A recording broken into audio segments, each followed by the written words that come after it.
Hey guys, welcome back to the channel. So this week we're talking about storytelling. Now, I'm sure you all know someone who's an amazing storyteller. It might be a friend, a family member, a work colleague, and they're able just to take an average everyday situation and turn it into an amazing story. But have you ever wished you could do that yourself? Well, the good news is that storytelling is a skill that can and should be learnt.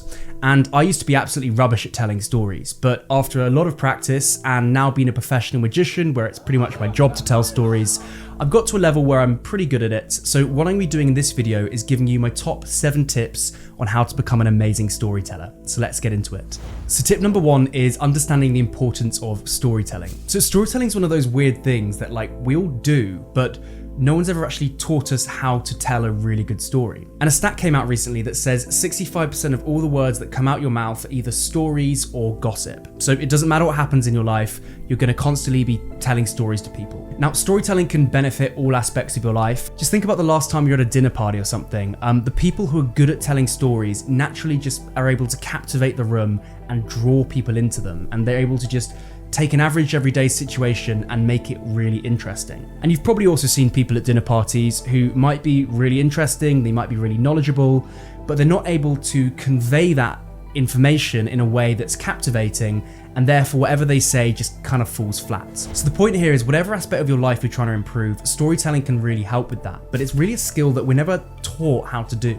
So I want to tell you about how I got better at storytelling, and then I'm going to give you some practical tips on what you can do to become a better storyteller. So tip number 2 is to realize that anyone can become a good storyteller. So my background with storytelling is that I just used to be really bad at it. Genuinely, I was absolutely awful at telling stories. And the moment I realized this was when I went on a camping trip with a friend of mine. Now, this friend, he was very charismatic and naturally just very good at telling stories. And we went on the camping trip, we had a great time out there, and then we came back. And upon arriving home, obviously we told our friends and family what we got up to, and when he told them about our experiences camping, they were laughing and they just had showed so much interest in everything he said. But then when I sort of told them about what I got up to when camping with him, the response was just very different. It wasn't that they weren't interested, it's just they didn't react in the same way, and the things I said just kind of fell flat. So we both had exactly the same experience, but the way we talked about that experience produced completely different results to the people we talked to. People who listened to him thought we had the most amazing time in the world, and people who listened to me just were like, whatever. And it was at that moment I realized that, okay, I need to get better at storytelling and actually improve how I convey the kind of things that I say to people so they will find the kind of things that I'm talking about more interesting and all that kind of stuff. So for me, that's when the penny really dropped. And then from there, I started researching it and looking into how to tell better stories. And the first big thing that I realized was that you need a mindset shift on what a story actually is. So you don't want to be thinking of a story as just a bunch of words you say to someone to try and get them interested in something. Instead, every single story is broken down into 4 main parts. There's the hook, then there's the context, then there's the main story itself, and finally there's the ending. And what separates a good storyteller from a bad storyteller is how good they are at talking about each of these 4 components. So a good storyteller will excel at talking about the hook, context, main story and ending, and a bad storyteller won't. So what we're going to do now is break down each of these 4 things so you can learn how to actually become a better storyteller yourself. So tip number 3 is to start off with a hook. So a hook is basically just the thing you say at the beginning of a story to really captivate people and bring them in. I want to show you a really good example of a hook, so quickly watch this video here. A little over 20 years ago, I did something that I regret, something that I'm not particularly proud of, something that in many ways I wish no one would ever know. And isn't that amazing? You can see straight away how he's hooked you in and you immediately want to know what he's regretted. So it should be quite clear now what a hook is. It's just a sentence you say to make people go, wow, keep going, I want to find out what you're going to be talking about. So let me give you a really basic example. I've got a poker chip here, and let's just say I was going to do a magic trick with it, so I'd take the chip and it's gone. Now that's a okay-ish trick, but if I started it off by saying to the audience, have you ever seen something vanish? And they go, no. And then you go, well, look at this chip here. And then you continue and do the vanish and all that kind of stuff. But as soon as you introduce a hook to whatever you're doing, the story you're telling, it instantly becomes much more grabbing. So what I want you to do now is think of a story that you tell people all the time, and then think of a way to introduce that story in just a single sentence that will grab people's attention. It could be something that produces an emotion of curiosity. It could be something shocking. It could be something intriguing, just something that makes people want to listen to the rest of what you've got to say. So tip number 4 is to add context to your story. This is something I've noticed that people surprisingly forget to do. Like, how many times have you been listening to someone talking about something and you're nodding along and you just have absolutely no idea what they're going on about? And, I think this happens all the time. And the reason for this is context. You don't have the context that they have, so you don't really know what their story's about. In fact, there's an incredible book, one of my favorite books, called Storyworthy by Matthew Dix. And in that, he says, context is everything. It's what gives your story meaning. It's what makes your story relatable. So what you need to do with context is set the scene, introduce the characters, and produce some sort of backstory. So if we go back to the poker chip example, instead of just introducing it by saying, have you ever seen a poker chip vanish? You could then take it further and say something like, well, this is a poker chip here that my grandfather actually found in the 1950s when he was backpacking across Europe. And there was an incredible thing with this poker chip because blah, blah, blah, blah, blah, you can make it vanish. So do you see by how adding context to a story, you can suddenly make it intriguing and people just want to listen? The big problem I see is people just launch straight into their stories. They launch into the main part of everything and they forget about the hook and they forget about the context. So again, but next time you're telling a story, really think about the hook and context before you actually get into the real meat of it. So tip number 5 is to then work on your main story. Now, this is actually usually the bit that people are best at when telling the stories because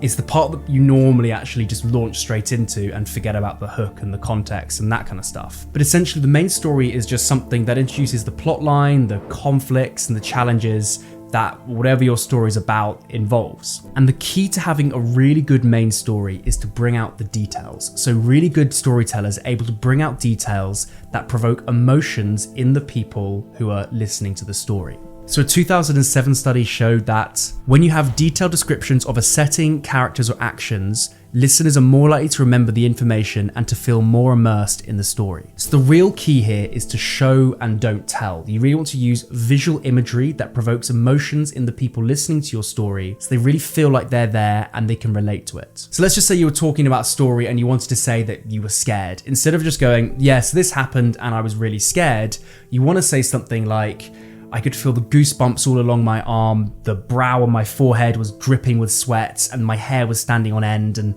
my heart was beating right out of my chest because da-da-da-da-da-da. So what you're trying to do here is really show the audience what's going on, not just tell them what's going on. And this allows them to relate to the visual imagery much more, and therefore they're going to be much more invested in whatever story you're telling. So the more descriptive it is and the more visual it is, the better it's going to be, and it's going to be a more engaging story. So tip number 6 is to have a strong ending to your story.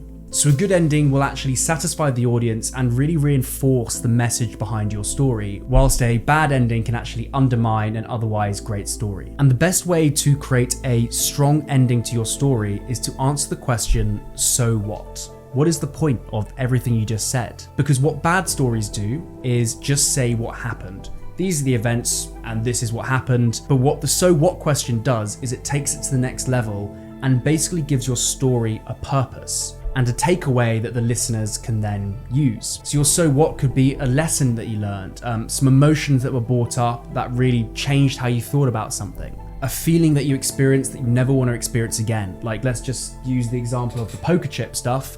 Maybe it's a story about you gambling and you lost all your money, and because of that, you never want to ever step foot in a casino ever again. That's the so what thing, because you've learned that gambling's really bad for you. Whilst this does sound simple, a lot of people forget about this and they just don't give the story any purpose. So next time you're telling a story, think about the so what question, as it gives your story meaning, which overall makes it more impactful and memorable. Tip number 7 is to practice telling your stories. Now this is probably actually the most important part of the entire video, and as Matthew Dickey says, the best way to become a better storyteller is to practice your stories out loud. There's no other way to do it. Now, when doing magic, this is something that I do all the time. So as I've said, when I'm doing a trick, 80% of my magic trick is presentation, stories, cracking jokes, getting on with the audience, and 20% is the actual trick itself. So when I'm telling a story, it's all rehearsed and I've written everything down. So I literally will get a piece of paper, I'll think of the magic trick that I'm doing, but in your case, it might just be a story or an experience that you've had.